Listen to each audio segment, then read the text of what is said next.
Hello friends, मैं रवि राजपूत आपका स्वागत करता हूं आपके अपने यूट्यूब चैनल रवि बेट पेट केयर में। फ्रेंड्स, आज हम बात करेंगे एक बहुत ही बढ़िया टॉपिक जो देखा जाए तो पशुपालन में बहुत ही बड़ी समस्या है। ROP रिटेंशन ऑफ प्लेसेंटा, जहर का ना गिर पाना, समय से जहर का ना गिर पाना ROP कहलाता है। तो फ्रेंड्स, यदि आप मेरे चैनल पर फर्स्ट टाइम आए हैं तो चैनल को सब्सक्राइब करें तथा वीडियो को लाइक और शेयर करें। आप वीडियो को स्किप करके बिल्कुल भी ना देखें। यदि वीडियो लंबा भी हो जाए तो आप वीडियो को पूरा देखें। तो फ्रेंड्स, बात करते हैं हम ROP के बारे में। ROP जहर का ना गिर पाना, ये समस्या क्यों उत्पन्न होती है, इसका क्या निवारण है और इसको कैसे ठीक किया जाए। तो दोस्तों, जो वेटनरी स्टूडेंट हैं और जो नए प्रैक्टिशनर हैं उनके लिए ये वीडियो बहुत ही खास होने वाला है। तो आप ध्यान से देखें, मैं इसके बारे में पूरा एक एक चीज़ पूरा डिटेल से बताऊंगा। तो फ्रेंड्स, बात करते हैं ROP के बारे में। ROP देखा जाए तो मेनली ये कंडीशन जो स्टॉल फीडिंग वाली जो गाय भैंस होती है उनमें देखने को मिलती है। क्या होता है, जब गाय बच्चा दे देती है, भैंस बच्चा दे देती है, तो उसका जो मेन कारण है उसके शरीर में ऑक्सीटोसिन की कमी हो जाती है। इस कारण से वह जहर नहीं डाल पाती है। इसके बाद देखा जाए तो जैसे गाय या भैंस बछड़ा फेंक देती है, उसका गर्भपात हो जाता है, उस कंडीशन में भी ये देखने को मिलता है कि गाय या भैंस जहर नहीं डालती है। तथा समय से पहले बछड़ा होना और कष्टदायक प्रसव, डिस्टोकिया कंडीशन में भी ये देखने को मिलता है। तो इसमें नहीं होता क्या है, मेन तो ये ऑक्सीटोसिन हार्मोन की कमी के कारण होता है। शरीर में विटामिन A और आयोडीन की कमी के कारण ये देखने को मिलता है। इसके बाद में ये मेनली देखा जाए तो ये 4 से 6 घंटे में नॉर्मल गाय या भैंस जहर डाल देती है, लेकिन आजकल ये समय 10 से 12 घंटे हम नॉर्मल मान सकते हैं, क्योंकि गाय खूंटे पे बंधी हुई खाना खाती है, फील्ड में चरने नहीं जाती। जिससे फील्ड में चरने जाती है तो एक्सरसाइज हो जाती है तथा उसकी जो कोटिलीडन है वो ढीले हो जाते हैं, जिससे समय से जड़ डाल देती थी। लेकिन आजकल ये समस्या हो गई है कि गाय फील्ड में चरने नहीं जाती है, वह घर पे ही बंधी हुई खाती है। इस कारण से इसका समय बढ़ गया है। यदि 10 से 12 घंटे में भी तक ये जड़ डाल देती है तो इसमें घबराने की ज़रूरत नहीं है। आप हाथ से जड़ नहीं निकलवाएं।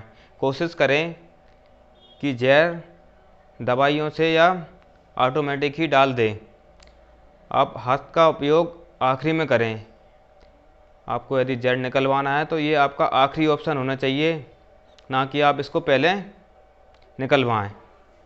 अब बात आती है इसके निवारण के लिए। तो हम देसी इलाज में देखें तो सबसे पहले आपको उसका जो गाय का बछड़ा है उसको दूध पिला देना है।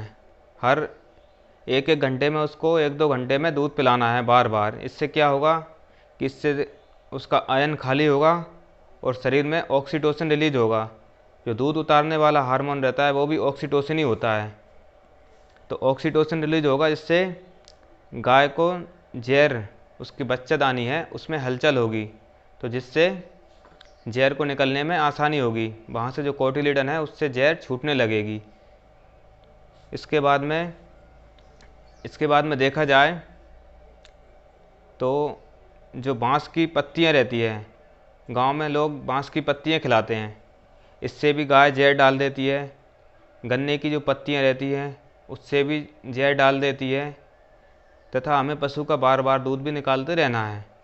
इसके बाद में देखा जाए तो जो काढ़ा रहता है, पशु को हम गुड़ का, अजवाइन का, लौंग और जो अदरक वगैरह जो रहते हैं सभी को मिक्स करके काढ़ा तैयार किया जाता है। उसको पिलाने से भी गाय और भैंस जहर डाल देती है।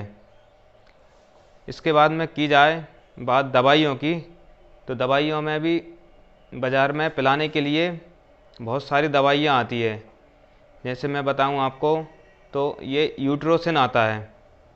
आप यूट्रोसिन 500 ml बाज़ार से ले आएँ, उसको 200-200 ml 2-2 घंटे के अंतराल पर गाय या भैंस को पिलाएं।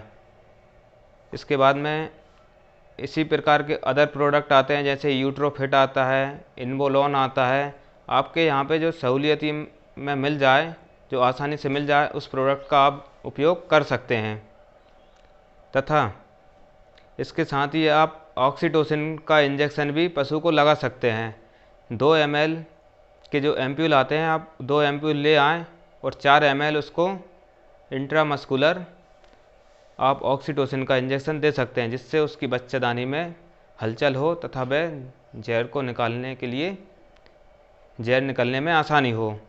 इसके बाद में बात की जाए, यदि पशु तब भी जड़ नहीं डाल रहा है, तो हमें यदि 24 घंटे से ऊपर हो गए हैं तो हम फिर हाथ से जड़ निकलवा सकते हैं। इन सब का ये फ़ायदा होगा कि जो जड़ है वो इन दवाइयों को देने के बाद बहुत ही ज़्यादा ढीली हो जाती है, तो जिससे पशु को ज़्यादा तकलीफ़ नहीं होती है।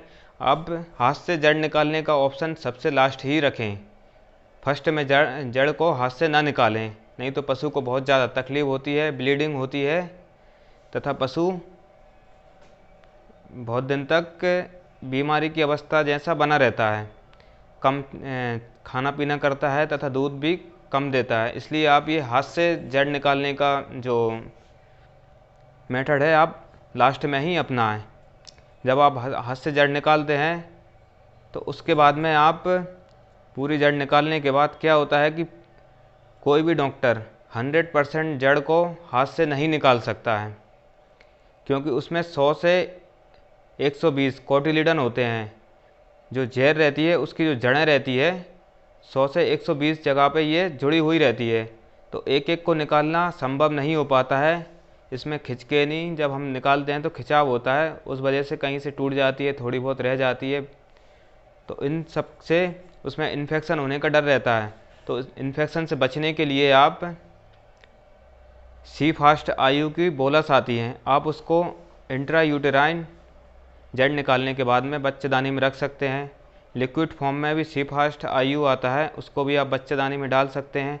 अदर कंपनी के अदर प्रोडक्ट भी आते हैं, आप उनका भी यूज़ कर सकते हैं। लेकिन बच्चेदानी में जब आप हाथ से जड़ निकलवाएं तो बच्चेदानी में जो गोलियां आती है सी फास्ट आयु की या जो लिक्विड आता है आप उसका भी उपयोग कर सकते हैं। यदि जो नए प्रैक्टिशनर है, मैं उनको एक फार्मूला बताता हूँ, आप उसका उपयोग भी कर सकते हैं। 100 ml आपको NS लेना है, नॉर्मल सलाइन।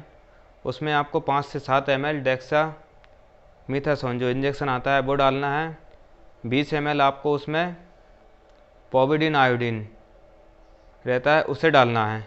और आपको कोई भी एंटीबायोटिक की, जैसे मेट्रोफ्यूरा है, उसकी गोलियां आप डाल सकते हैं। मेट्रोनिडाजोल, फ्यूराजोलिडोन, उसको पीस करके पानी में घोल के 2 गोलियां आप उसमें डाल लीजिए और इस टोटल लिक्विड को आप तैयार करके बच्चेदानी में छोड़ सकते हैं। जितना ज़्यादा लिक्विड होगा उतनी अच्छी सफाई होगी।